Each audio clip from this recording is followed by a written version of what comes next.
शुरुआत करते हैं दोस्तों आज के न्यूज़पेपर की। हम एडिटोरियल वाले पेज से पहला एडिटोरियल हम देखने वाले हैं क्लाइमेट चेंज से रिलेटेड।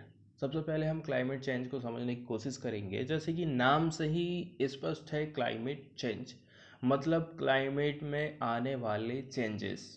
नॉर्मली पहले जो जलवायु रहती थी उस पार्टिकुलर क्षेत्र की, अब वैसी जलवायु वहाँ की नहीं रह गई। जैसे कि हम कहते हैं जम्मू कश्मीर की जलवायु ठंडी है, अब लेकिन वहाँ के जलवायु मतलब वायुमंडलीय औसत की जो दशाएं हैं उसमें चेंजेस आ जा रहे हैं। पहले वहाँ पर ज़्यादा पानी गिरता था, अब पानी कम गिर रहा है।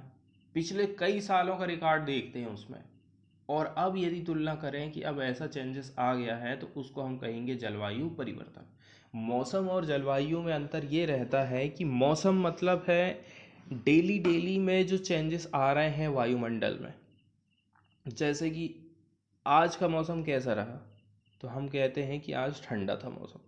तो हमने बताए हैं कि वायुमंडल में आज कैसी औसत दशाएं रही हैं, ठीक है। और दूसरी यदि हम कहें किसी पार्टिकुलर एरिया की किसी पीरियड के दौरान, पीरियड मतलब बहुत लंबे समय से औसत वायुमंडलीय दशाओं को हम कहेंगे जलवायु। ये लंबे समय को दर्शाता है और मौसम छोटे समय को दर्शाता है। तो हमने समझ लिया है क्लाइमेट चेंज क्या है, मौसम क्या है और जलवायु किसे कहते हैं। अब हम चलते हैं आर्टिकल की तरफ और देख लेते हैं क्या बात यहाँ पर लिखी गई है। तो अभी जो मीटिंग हुई है COP26 की ग्लासगो में, उसी से रिलेटेड ये न्यूज़ आई है।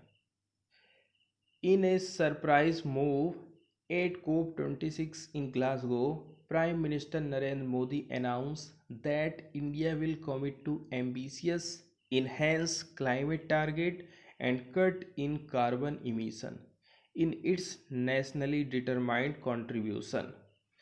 इसमें बताया जाता है कि COP26 में ग्लासगो में इंडिया ने जो घोषणाएं की है ना, एक प्रकार से सबको आश्चर्यचकित कर देने वाली हैं। क्योंकि उसमें ये भी कहा गया है नरेंद्र मोदी के द्वारा कि यदि जलवायु के क्षेत्र में किसी ने बढ़िया काम किया है, कोई विकासशील देश, तो वो इंडिया है।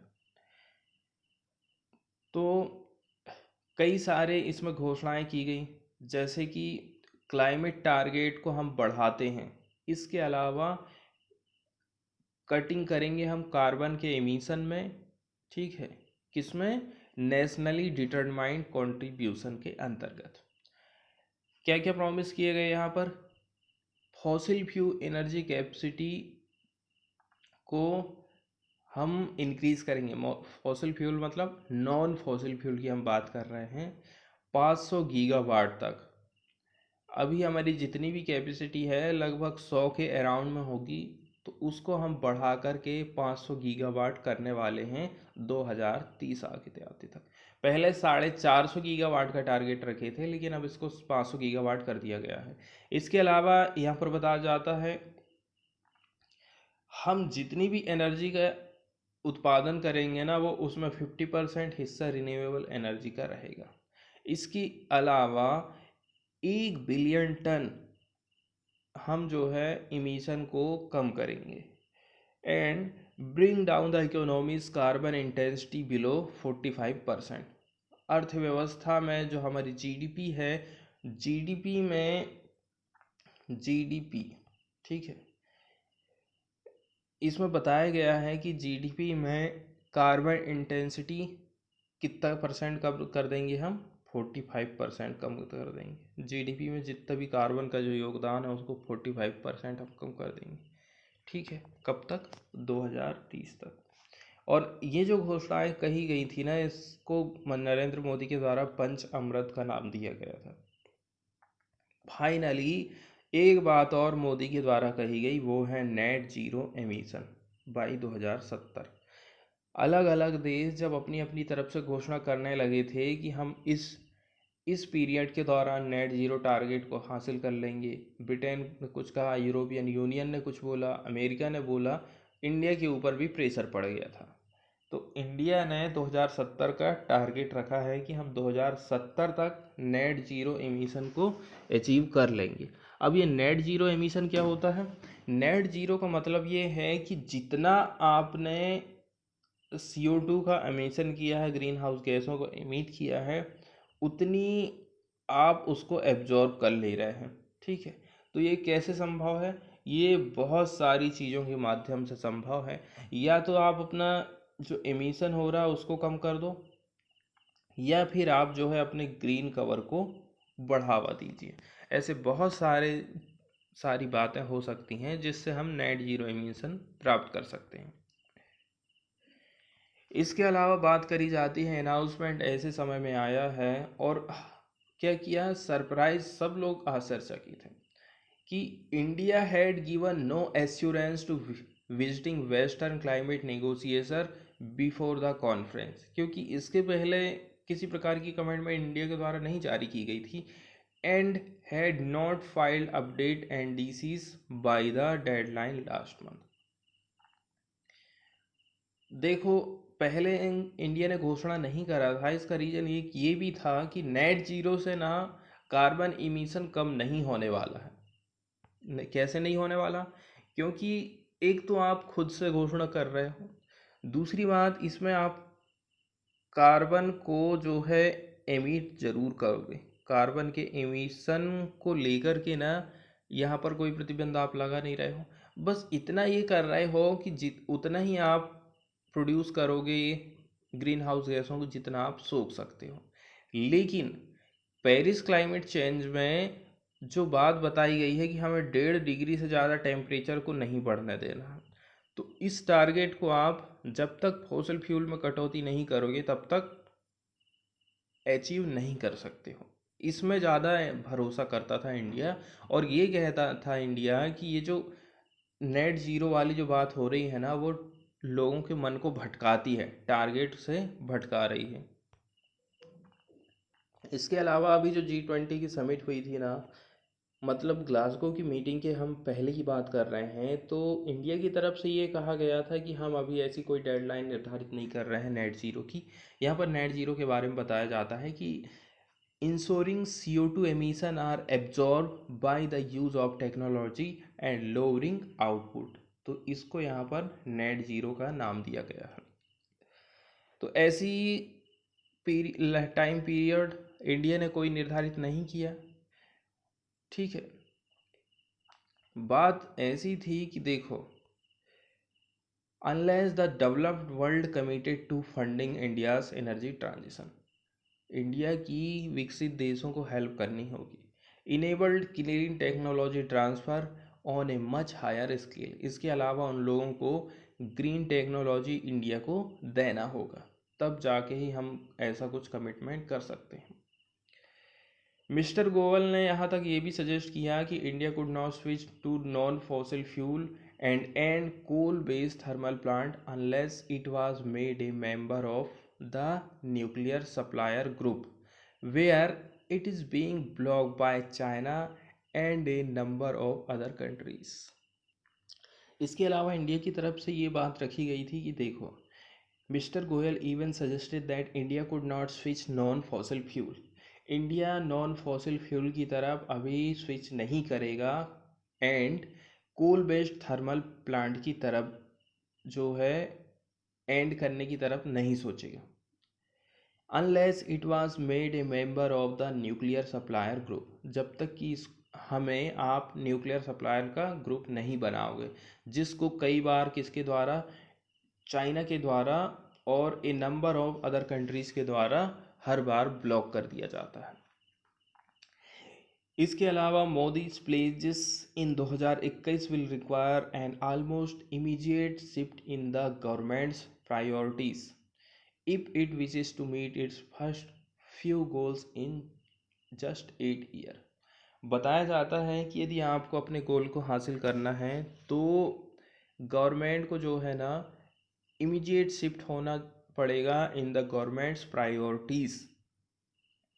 According to one estimate, the centre for science and environment, the promise to reduce emission by 1 billion ton would need a reduction in India's carbon output by a massive 22% by 2030। आपको वो वाला जो target हासिल करना है 1 billion कटौती करने वाला, तो उसके लिए आपको क्या करना पड़ेगा?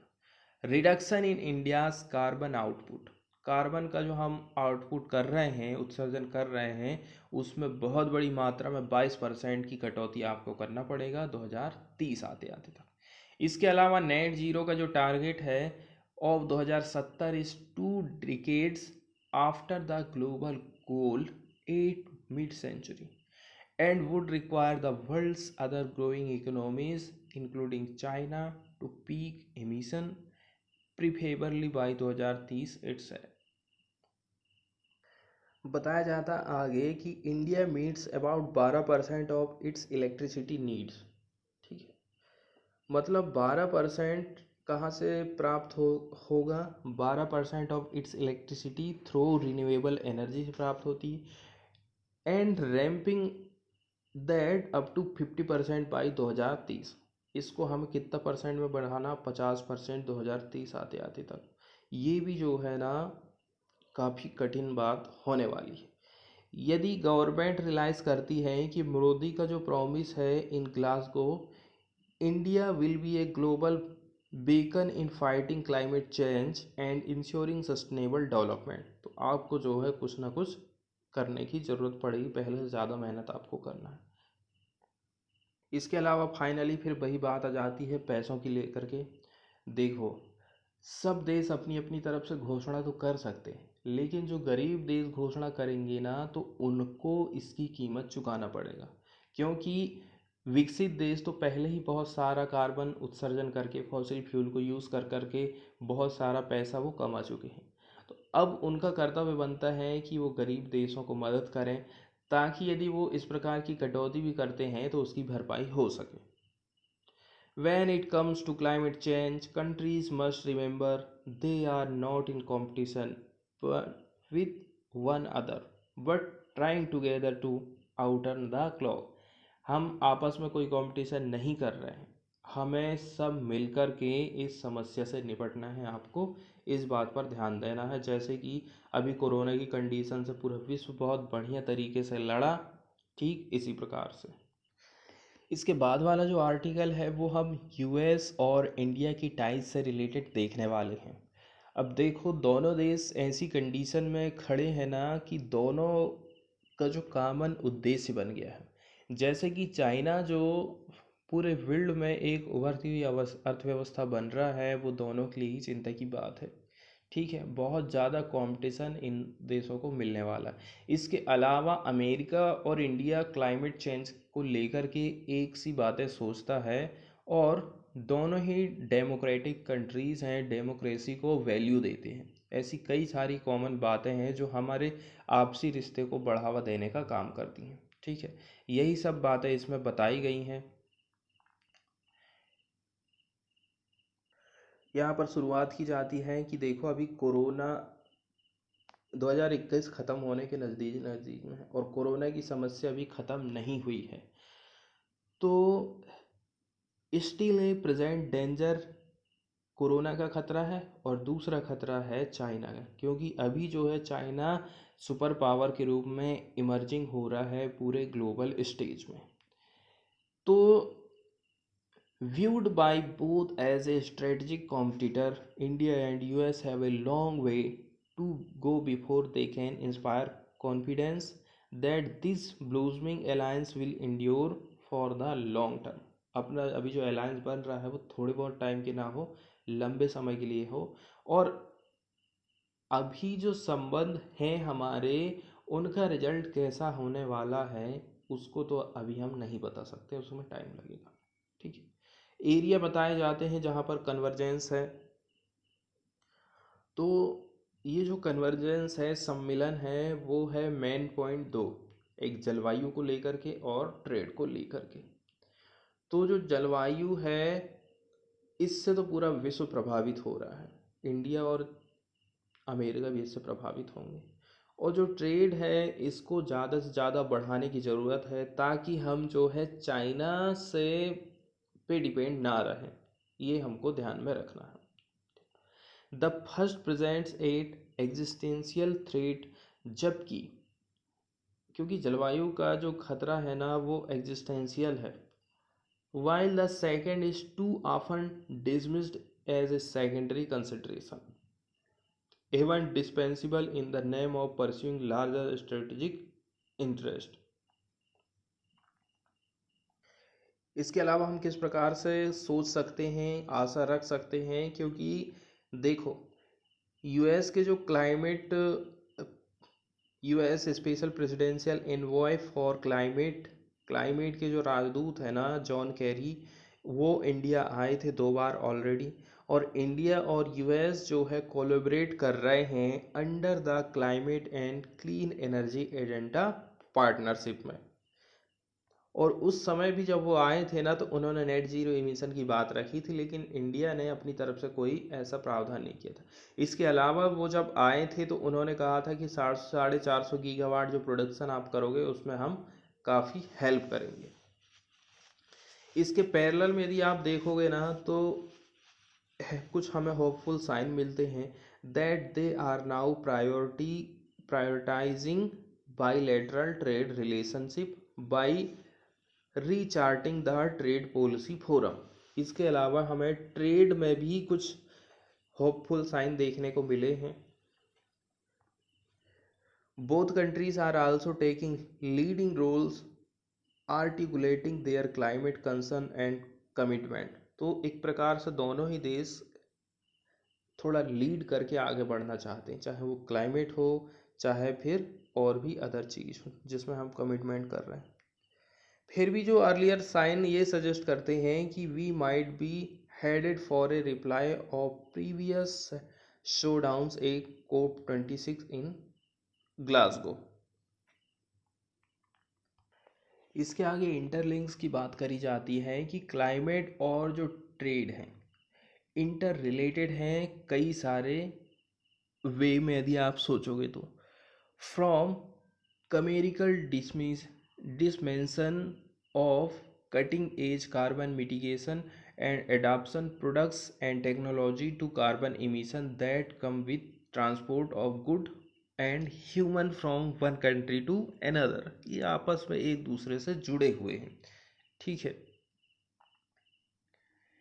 यदि गवर्नमेंट सच एस इंडिया और यूएस कोऑर्डिनेट करती हैं पॉलिसीज़ को to incentivise sharing of climate related technology, यदि दोनों ही देश क्लाइमेट रिलेटेड टेक्नोलॉजी को इंसेंटिवाइज करेंगी, इसके साथ साथ में अलाइन करेंगी अप्रोचेस को फॉर रिड्यूसिंग इमिशंस जो कि एसोसिएटेड है विद ट्रेड के साथ में, the climate trade inter relationship can be net positive one हो सकती है हमारी। तो दोनों को इंटरलिंक करके देखने की ज़रूरत है कि ऐसा नहीं है कि हम प्रोडक्शन के चक्कर में क्लाइमेट को भूल जाएं और फिर उसकी भरपाई करने के लिए फिर से सरकार को खर्चा करना पड़े। Work on early solution, example के तौर पर इंडिया और US could find opportunity to align their climate and trade approaches better, starting with a resolution of their dispute in the WTO। किस पर? सोलर पैनल्स पर। WTO में अभी क्या है, थोड़ा सा विवाद चलते रहता है किसको लेकर के, क्लाइमेट एंड ट्रेड अप्रोच को कैसे बेटर करेंगे। तो सबसे पहले starting a resolution of their disputes in WTO organisation on solar panel में विवाद जो चल रहा था उसको सबसे पहले रिजोल्यूशन लाने की ज़रूरत है, क्योंकि they have dithered in the pursuing cases in WTO and settling them. China has effectively captured the global market, क्योंकि हम तो इधर विवाद में हैं और दूसरी तरफ चाइना क्या है मार्केट को कैप्चर करते जा रहा है। और जो कोरोना आया है उसमें ये देखने को मिला है कि हम दूसरी कंट्री पर डिपेंड ना हो, यही सब देश कोशिश करने लगे हैं, ठीक है। क्योंकि चाइना ना कई सारे प्रतिबंध लगा देता है यदि कोई देश चाइना की आलोचना करे या फिर उससे खुश ना हो तो, इसलिए सब संरक्षणवादी वाला रवैया अपनाने लगे हैं धीरे धीरे। इंडिया, एक बात और यहाँ पर एथेनॉल को लेकर कही जा रही है कि the two countries could also chart a path that allowed trade to flow for transitional energy source, जैसे कि फ्यूल एथेनॉल। एथेनॉल का भी जो है ट्रेड बढ़िया से हो सके, इस पर भी ध्यान देने की ज़रूरत है। करेंटली इंडिया ने क्या काम कर दिया है, एथेनॉल को बाहर से मंगवाने के लिए मना कर दिया है। Even as it seeks to ramp up its own ethanol brand mandates and build a domestic sector that can join US and Brazil in exporting the world. तो अब आप इंपोर्ट तो कर ले रहे हैं, लेकिन आपकी इतनी कैपेसिटी होना चाहिए कि आप जो है एक्सपोर्ट में भी भाग ले सको। तो डोमेस्टिक सेक्टर तो आपका कंप्लीट कर ही ले कंजप्शन, इसके अलावा that can join the US and Brazil in exporting the world. जैसे यूएस और ब्राज़ील एक्सपोर्ट कर रहे हैं, उसी प्रकार से हम भी कर पाएँ।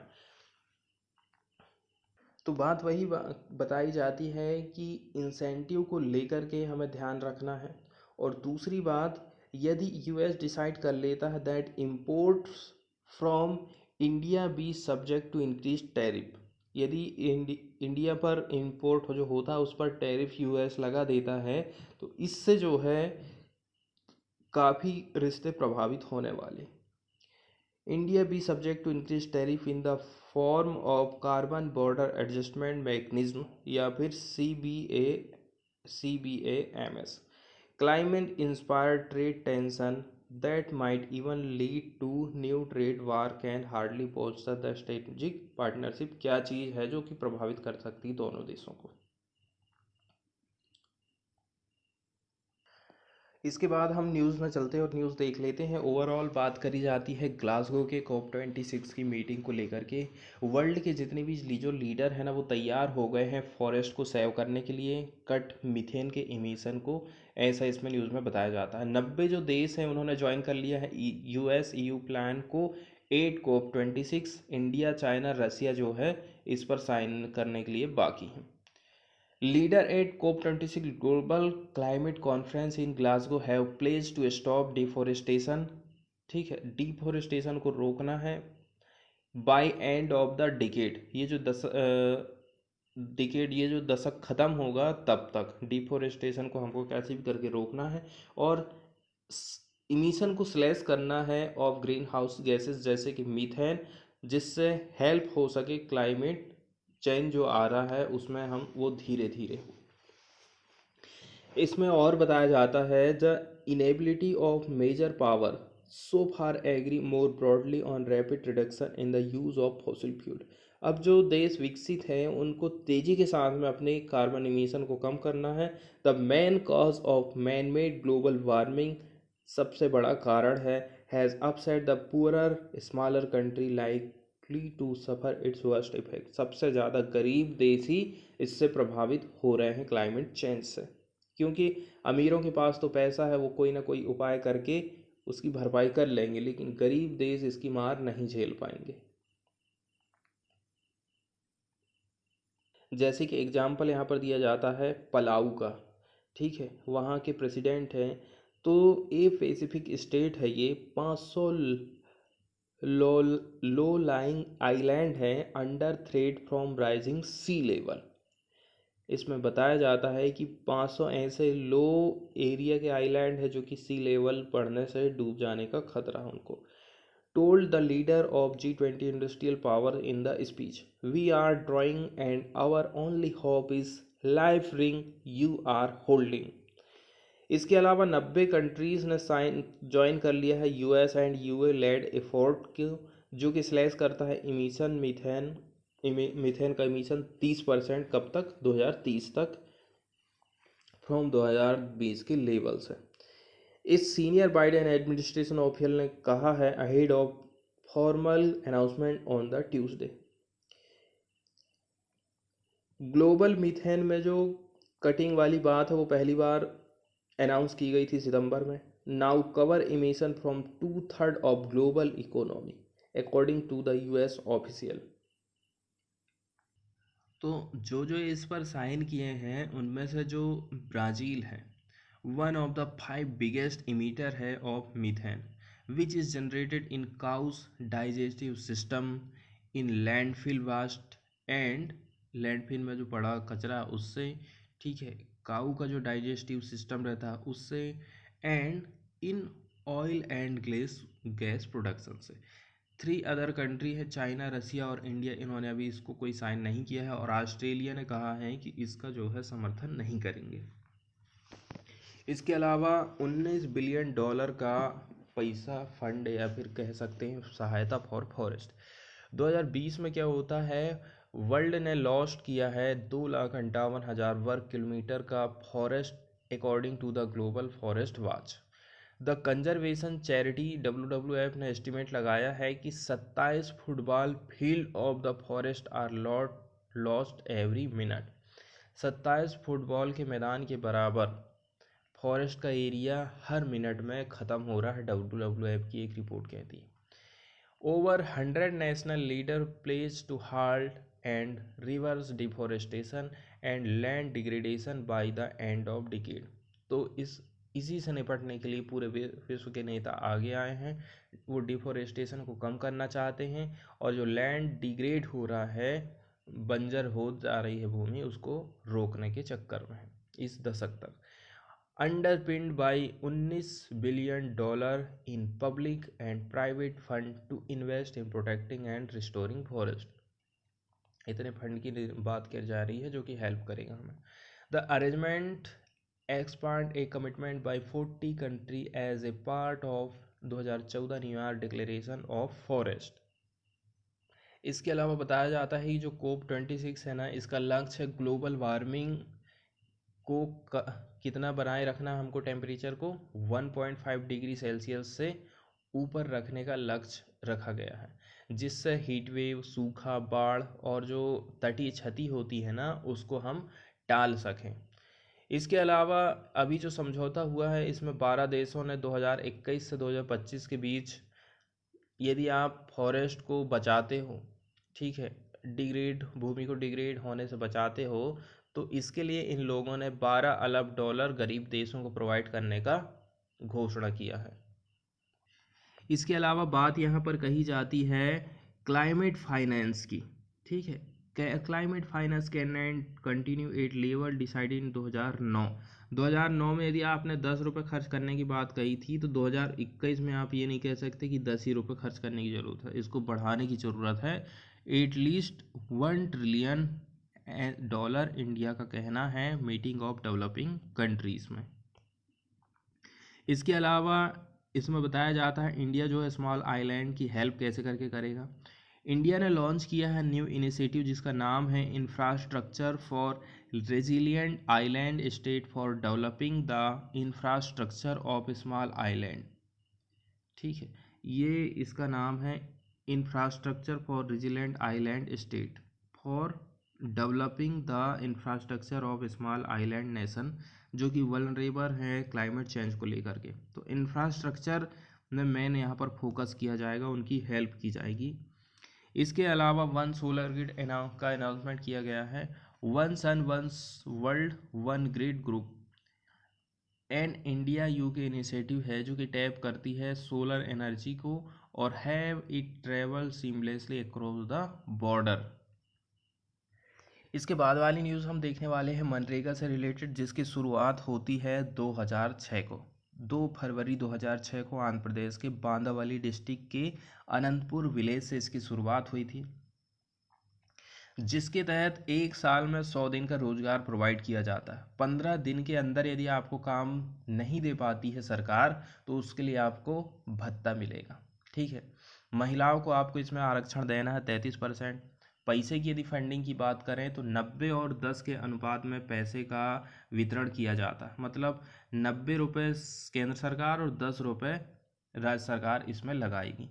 इसके अलावा यदि 5 किलोमीटर से आप दूर काम करने जा रहे हो, तो उसके लिए आपको उसका भी एक्स्ट्रा वेज मिलने का इसमें प्रावधान किया गया है। तो अभी हमने कुछ समय पहले न्यूज़ देखे थे कि मनरेगा में जाति पर आधारित रुपया पैसा दिया जा रहा था केंद्र सरकार के द्वारा। तो केंद्र सरकार अपने इस फैसले को वापस लेगी, क्योंकि इससे समाज में भेदभाव फैलता है। दीपावली आ रही है और उसके पहले यदि आप SC को पहले पैसे दे दोगे, जनरल वाले को पैसे बाद में दोगे, तो दोनों जो ग्रुप है ना, उसमें आपस में टकराव होगा, आपस में लड़ाई झगड़े होंगे और भेदभाव और भी ज़्यादा बढ़ने वाला। इसके अलावा आप सबको एक ही टाइम में पैसा दीजिए, और ये भी ध्यान रखना है कि टाइम में पैसा मिल जाए। और जो घोषणा हमने 1 ट्रिलियन वाली बात करे थे ना, कि क्लाइमेट में कितना पैसा सहायता के लिए दिया जाना चाहिए या नहीं दिया जाना चाहिए, तो वो $1 ट्रिलियन देने की बात करी जा रही थी। ठीक है, कम से भी कम $1 ट्रिलियन तो पैसा देना पड़ेगा क्लाइमेट चेंज से जो देश अच्छे से लड़ रहे हैं, जो गरीब हैं उनके लिए। ये जो मीटिंग है उसका नाम है like minded developing countries LMDC। कहाँ पर? 26th international climate conference under way in Glasgow. COP26 की LMDC की जो मीटिंग थी उसमें ये घोषणा की गई थी।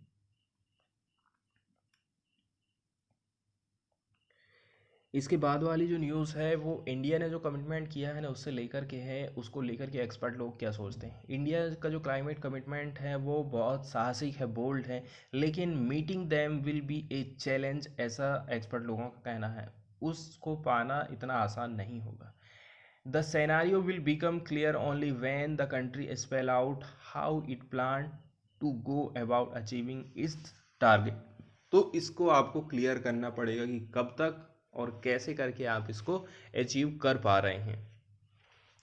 इंडिया की जो हेडलाइन है अनाउंसमेंट कहाँ पर? COP26 में, to become carbon neutral in 2070 तक। ये सजेस्ट करता है that it has committed itself to decisive action to curb runway greenhouse gas emission from mid century। तो जो मिड सेंचुरी है तभी से लेकर के यहाँ पर carbon green house gas emission की बात करी जा रही है।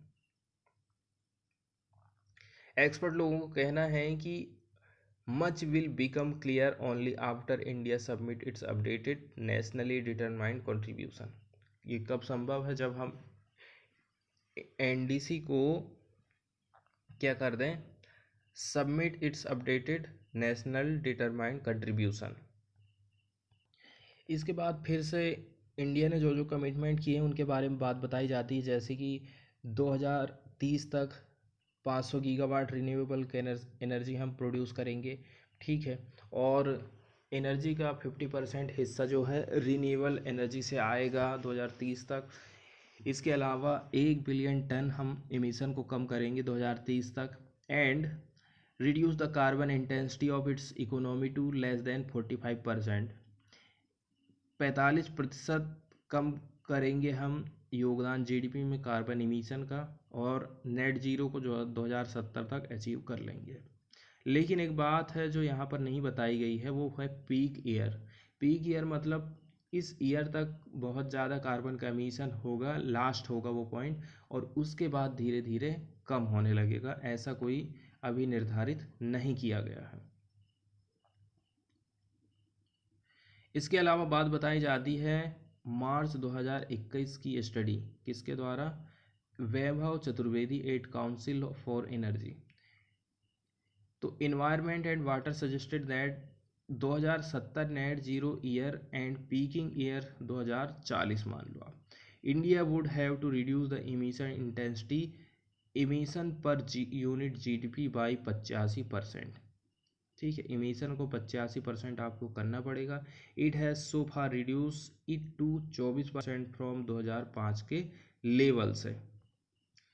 The share of non hydro renewable energy has to increase 65% from 11% से टुडे। हमारा जो हाइड्रो एनर्जी है ना, 11% प्रोडक्शन कर रहे हैं, उसको 65% हमको बढ़ाना है। The share of electric car in passenger sale जो हो रही है 0.1% ही बिक्री हो रही है, उसको 75% हमको वृद्धि करने की ज़रूरत है 2040 तक का। इसके अलावा share of fossil fuel energy in primary energy has to decrease from 73 से 40%। फॉसिल फ्यूल का जो यूज़ कर रहे हो आप, पेट्रोल डीजल का, उसको 73% से 40% कम करने की ज़रूरत है। तो NDC का इंडिया पार्ट रहा है। 2015 में घोषणा किया था कि हम 2022 तक 175 गीगावाट रिन्यूएबल एनर्जी प्रोड्यूस करेंगे। 28 फरवरी 2021 तक हमारी अभी कैपेसिटी है 94 गीगावाट की। Comprising 25% share in total install capacity for power generation. यदि हम लार्ज हाइड्रो इंस्टॉल्ड कैपेसिटी की बात करें तो वो है 45 गीगावाट बाई फरवरी 2021 तक। देन द इंडिया का जो non fossil fuel energy capacity हो जाएगी 139 गीगावाट, जो कि 38% है जो कि हमारी इंस्टॉल कैपेसिटी है उसका।